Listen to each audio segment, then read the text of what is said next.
आज मायावती जी और चंद्रशेखर आजाद जी अलग अलग चुनाव लड़ेंगे तो समाज का नुकसान होगा नहीं होगा? हाथ उठा के बताओ। हो रहा है नहीं हो रहा है समाज का नुकसान? और आने वाले 2027 में अगर हमने इन दो नेताओं को और इनके साथ साथ तमाम अम्बेडकरवादी नेताओं को एकजुट नहीं किया तो इस उत्तर प्रदेश के अंदर हमारी माओ बहनों को घर से निकालकर हमारे सामने उनकी अस्मतें लूटी जाएंगी और हम लोग मूकनायक बने खड़े रहेंगे। हम कुछ नहीं कर सकते हैं क्योंकि आपकी औकात यह है कि उस उत्तर प्रदेश के अंदर 403 विधानसभाएं हैं और 403 विधानसभाओं के अंदर आपका एक भी विधायक नहीं है और उपचुनाव के अंदर आपकी पार्टियां बिल्कुल धराशायी हो गई हैं। आपकी पार्टियों की जमानतें जब्त हो गई हैं। आपकी राष्ट्रीय पार्टियों का राष्ट्रीयता दर्जा खत्म होने वाला है। इतना घमंड लेकर कहां जाओगे? इतना अहम लेकर कहां जाओगे? अरे इस समाज ने आपको क्या नहीं दिया? हमारे नेताओं को हमारे समाज ने क्या नहीं दिया? मैं आपसे पूछता हूं। हमारे समाज की माओ बहनों की जाति के नाम पर अस्मतें लूटी जा रही हैं। आज हमें कहीं मूछें रखने पे मार दिया जाता है। राजस्थान के अंदर पानी का मटका छूने पे मार दिया जाता है और सिर्फ इसलिए मार दिया जाता है क्योंकि हमारे समाज का कोई भी नेता और कोई भी विधायक संसद और विधानसभा के अंदर गूंजने वाला नहीं है। सबसे पहले आज हम लोग संविधान दिवस के रूप में आज का कार्यक्रम मना रहे हैं, उसकी खुशी में मना रहे हैं। वो संविधान जिसको बनाने के लिए डॉक्टर बाबा साहेब अम्बेडकर ने 2 साल 11 महीने 18 दिन का लंबा अरसा लिया और एक बेहतर और सबसे बड़ा, पूरे विश्व का सबसे बड़ा लिखित संविधान इस देश को बेहद प्यारा संविधान बनाकर दिया।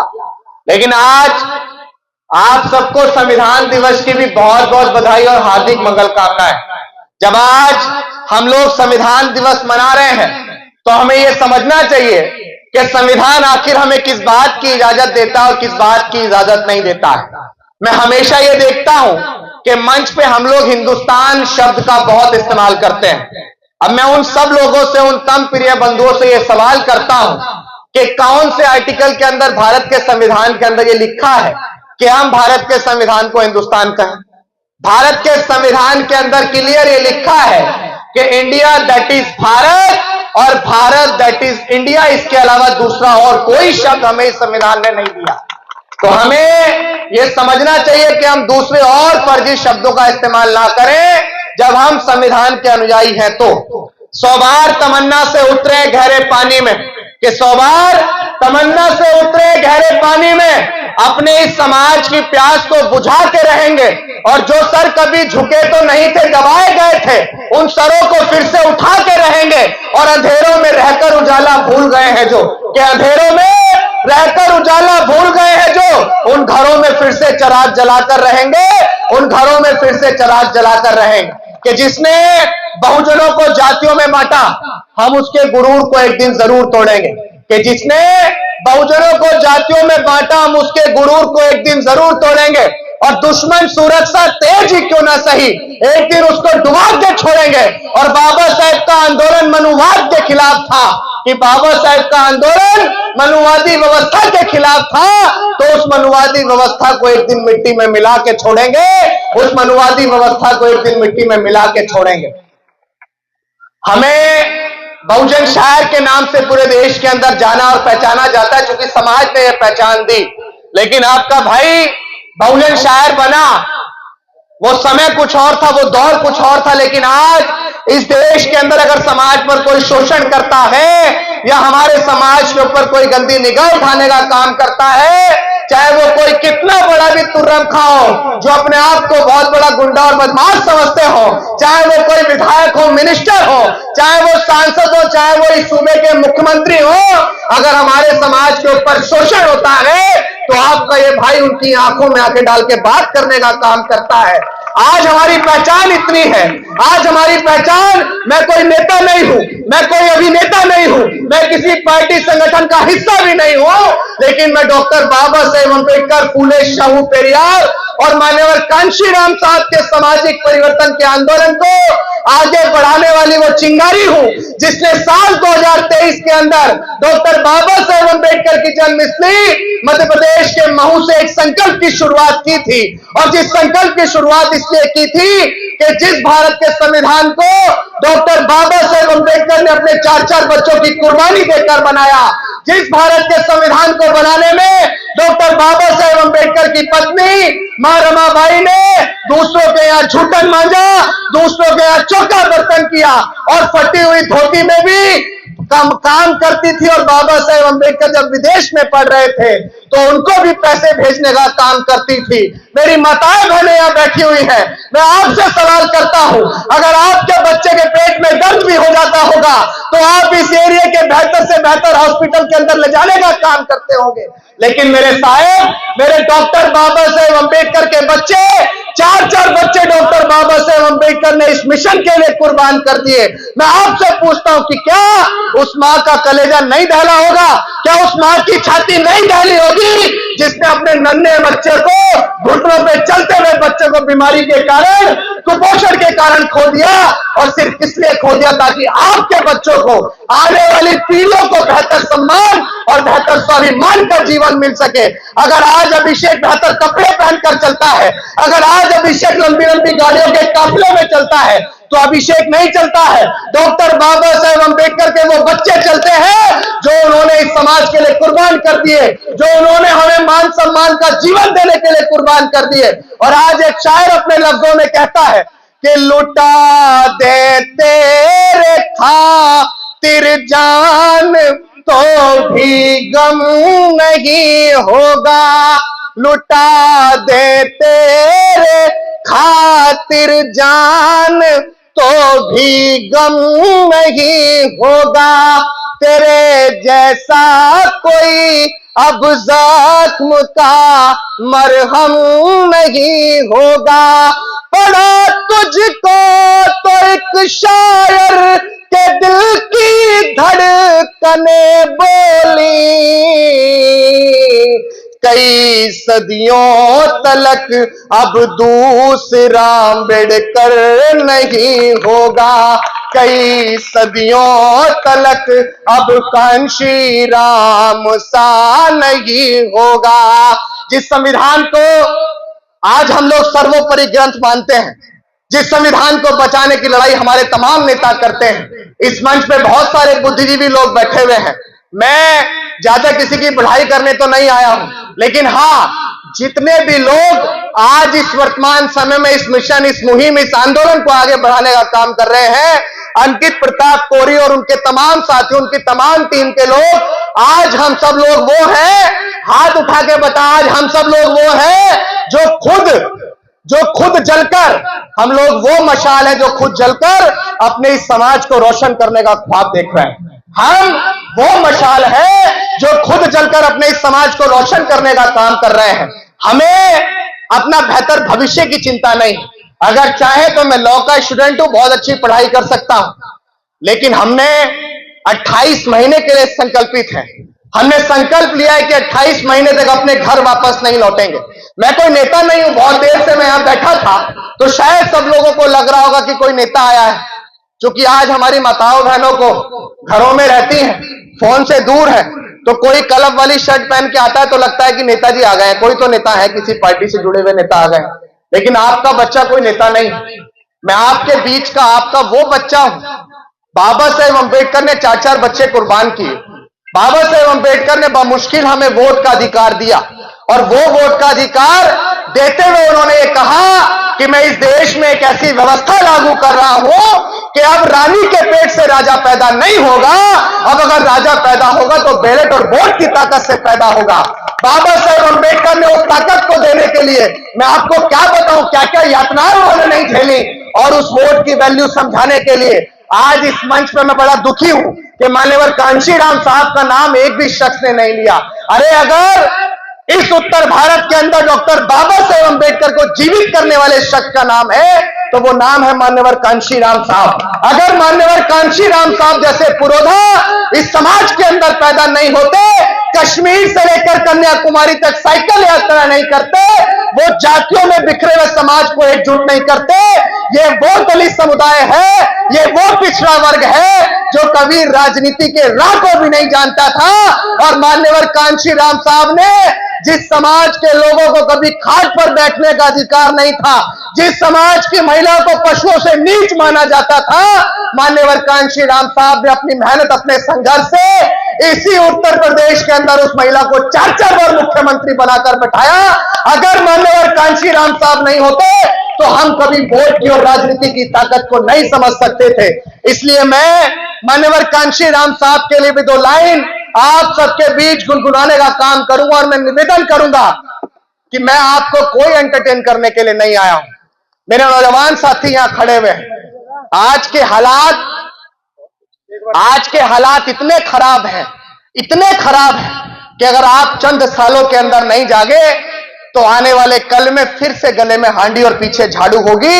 और इस बात को अभिषेक कह रहा है, मैं बहुत जिम्मेदार व्यक्ति हूं, किसी भी बात को हवा में नहीं कहता हूं। देश के अंदर बहुत सारे लोग मुझे फॉलो करते हैं, तो मैं कोई बात हवाबाजी करने के लिए नहीं कहता हूं। मैं आपसे यही कहूंगा कि आज आप सबको इस समाज के अंदर सामाजिक समरसता और सामाजिक एकजुटता बनाने की जरूरत है।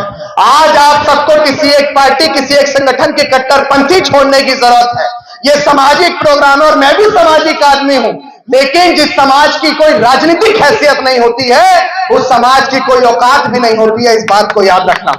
जिस समाज की कोई राजनीतिक हैसियत नहीं होती है और समाज की कोई औकात नहीं होती है, आप कितना भी चिल्लाइए, आप मंचों से कितना भी कहते रहिए कि हम तुर्रम खाए और हम फलाना है, हम दिखना है, लेकिन आप कुछ भी नहीं है।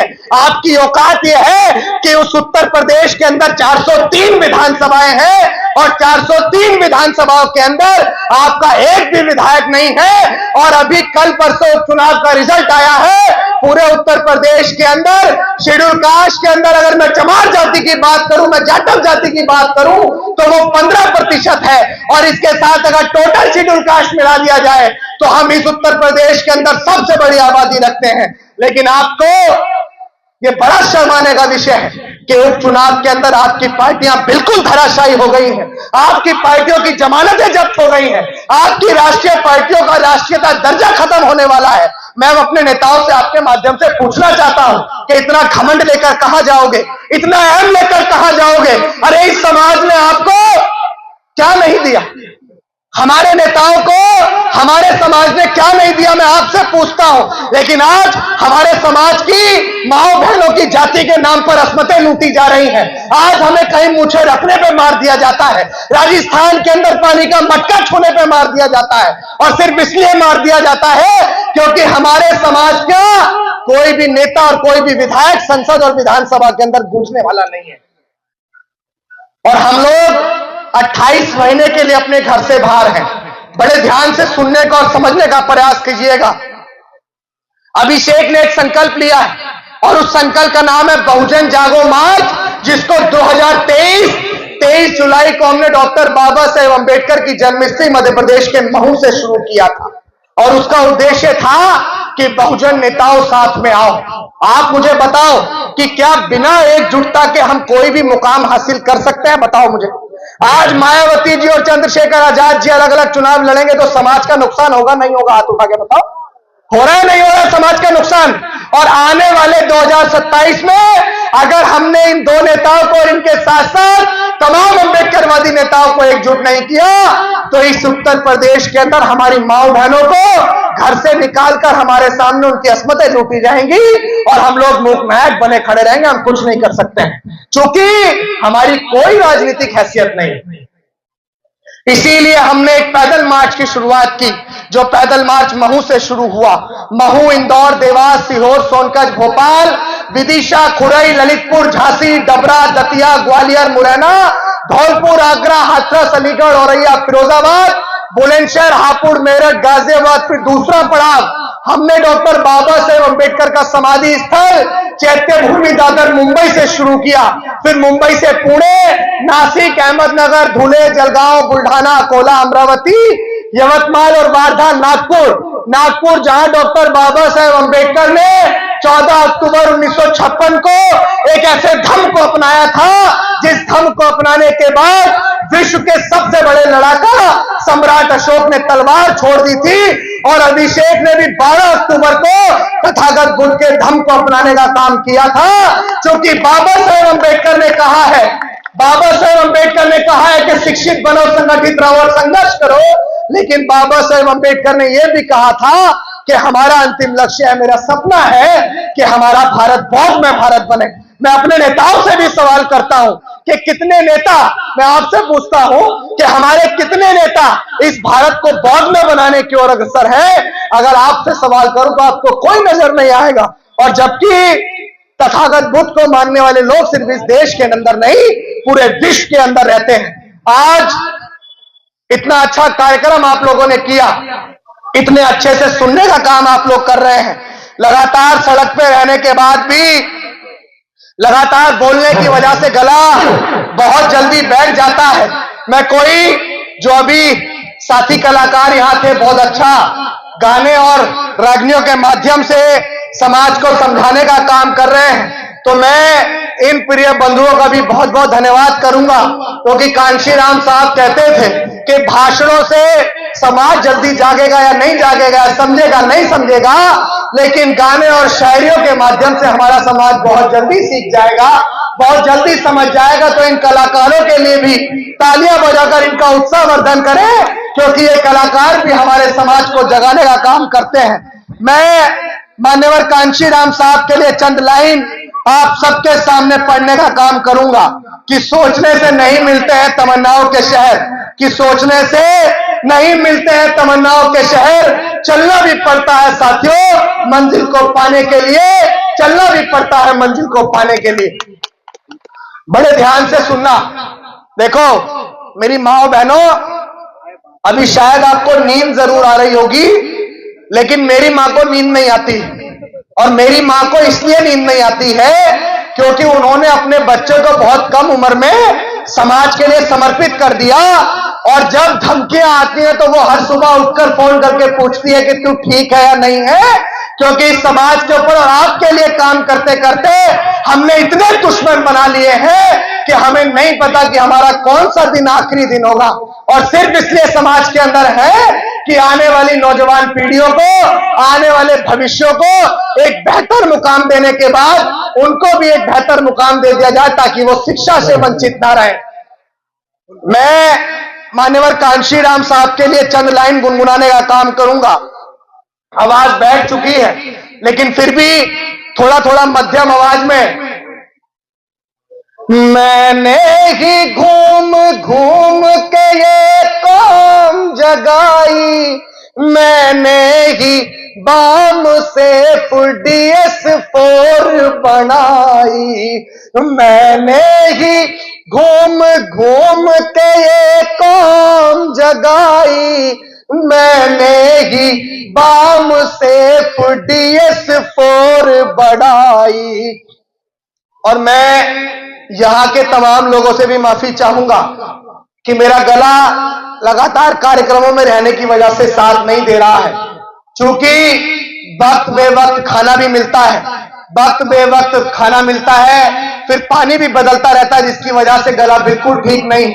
आपसे सिर्फ इतना कहूंगा आखिरी में कि अपने समाज को बेहतर भविष्य देने के लिए हमें राजनीति में हिस्सेदार बनना पड़ेगा। मैं आखिरी में आपसे पूछता हूं कि आखिर बहुजन मूवमेंट है क्या? ये आपको समझना पड़ेगा कि बहुजन मिशन है क्या। बहुजन मिशन का आधार 2 शब्दों पे टिका है, सामाजिक परिवर्तन और आर्थिक मुक्ति का आंदोलन। अगर आपको सामाजिक परिवर्तन और आर्थिक मुक्ति के आंदोलन को सफल करना है तो आपको इस देश में अपना प्राइम मिनिस्टर, प्रधानमंत्री बनाना पड़ेगा। और अगर आपको देश में अपना प्रधानमंत्री बनाना है तो आज तमाम पार्टियों में बिखरे हुए नेताओं को एकजुट करना पड़ेगा और उन्हें एकजुट कर इस उत्तर प्रदेश ही नहीं, इस देश के अंदर शासक बनाना पड़ेगा। तब वो हमारे समाज को अधिकार देंगे, तब हमारा समाज आगे बढ़ेगा, तब हमारे समाज के जो आंदोलन है वो सफल होंगे। मैं इससे ज्यादा बात आपसे नहीं कह सकता हूं क्योंकि मेरा गला बिल्कुल खराब हो गया है, बिल्कुल खत्म हो गया है। तो आप सबका बहुत बहुत वंदन, अभिनंदन, बहुत बहुत धन्यवाद जितने भी लोगों ने ये कार्यक्रम किया। बस ये बोलना चाहूंगा आखिरी में कि आपका भाई बड़ी मेहनत से, बड़ी ईमानदारी से, जितने भी आयोजक कमेटी के लोग थे वो सब खड़े हो जाएं। नायब तहसीलदार साहब के जो प्रिय पुत्र हैं वो भी यहाँ खड़े हो जाएं आके, और वो तमाम लोग, रणविजय भाई, वो तमाम लोग जिन्होंने अपना समय दिया। मैं आप सबसे यही कहना चाहूंगा कि आपका भाई बहुत ईमानदारी से एक कारवां को लेकर चल रहा है, जिस कारवां का नाम है बहुजन जागो मार्च, और जिसका उद्देश्य है बहुजन नेताओं साथ में आओ। और ये उद्देश्य जब तक सफल नहीं होगा, जब तक इस उद्देश्य में समाज का हर एक नौजवान, समाज का हर एक व्यक्ति हमारे साथ खड़ा नहीं होगा। मैं आज इस देश में किसी लालच के साथ सड़क पे नहीं हूं। समाज के 10, 20, 50, 100 के चंदे से आपका भाई चलता है, और अगर समाज में कोई शोषण करता है तो अभिषेक उसको अपने जूते से पानी पिलाने का काम भी करता है। अगर समाज में कोई शोषण करता है, आप सब सोशल मीडिया के माध्यम से देखते रहते होंगे, अगर हमारी माओ बहनों के ऊपर किसी ने आंखें निकालने का काम किया है तो सूरज निकलने से पहले उसका इलाज करने का काम अभिषेक करता है। और अभिषेक को आपसे सिर्फ इतनी ताकत चाहिए कि अभिषेक जब भी आपको एक बड़े आंदोलन के लिए दिल्ली बुलाए, अपने नेताओं को ललकारने के लिए दिल्ली बुलाए, तो अपने भाई को पीठ पर दिखाइएगा। कोई नेता, कोई अभिनेता आपको नहीं पुकार रहा है, आपके समाज का छोटा सा बच्चा, इस आंदोलन का एक छोटा सा सिपाही, इस मूवमेंट का एक क्रांतिकारी आपको पुकारेगा। तो आप ज्यादा से ज्यादा संख्या में पहुंचने का जरूर काम कीजिएगा। अंत में यही कहूंगा कि साथ और सहयोग बना के रखिए। शिक्षा बेहद महत्वपूर्ण है, सब लोग कहते रहते हैं, लेकिन बिना एजुकेशन के हम किसी आंदोलन को, किसी चीज को सफल नहीं कर सकते हैं। अंत में जो लोग डॉक्टर बाबा साहेब अम्बेडकर को गालियां बकते हैं, जो लोग आज भारत के संविधान को खत्म करने की बात करते हैं, मैं उनको कहना चाहूंगा कि हम अम्बेडकरवादी हैं बेटा, कि हम अम्बेडकरवादी हैं बेटा। जिस दिन औकात पे आ गए ना तो तुम्हारी सारी गर्मी झाड़ देंगे, और बाबा साहेब को गाली मत देना दोबारा, कि संविधान को बदलने की बात मत करना दोबारा, वरना हम भी कानून भूल गए ना तो जितनी तुम्हारी लंबाई है उससे दुगना जमीन पे गाड़ देंगे। और हम लोग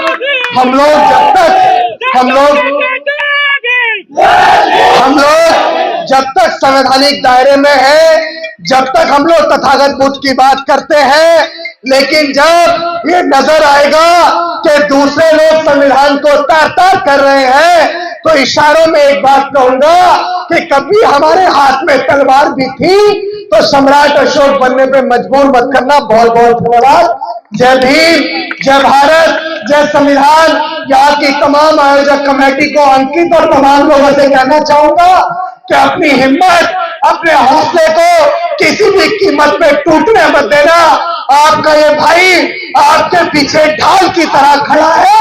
अगर आपके मान सम्मान, स्वाभिमान पे कहीं भी ठेस आएगी तो अपने जीवन का, अपने खून का अंतिम कतरा भी लगा दूंगा, लेकिन आपके मान सम्मान को कहीं झुकने नहीं दूंगा। बहुत बहुत धन्यवाद।